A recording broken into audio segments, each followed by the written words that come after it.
Bitcoin zažil prudký prepad pod $80,000 po Trumpovom oznámení nových ciel na Kanadu a Mexiko, zrušení vojenskej podpory Ukrajine a slabých ekonomických dátach z USA, čo otriaslo finančnými trhmi.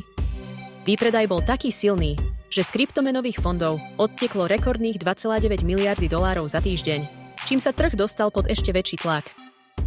Napriek tomu, Bitcoin na chvíľu vystrelil na $95,000, keď Trump oznámil strategickú kryptorezervu, do ktorej zahrnul Bitcoin, Ethereum, Solanu, Ripple a Cardano. Bitcoinová dominancia klesla pod 50%, keďže altcoiny po zaradení do rezervy rástli rýchlejšie. Bitcoin momentálne balansuje na hranici $80,000, pričom analytici varujú pred ďalšou volatilitou. Napriek tomu odvážne predikcie, ako tá od Standard Chartered, hovoria o možnom raste na $200 až $500,000 ešte pred koncom Trumpovho funkčného obdobia.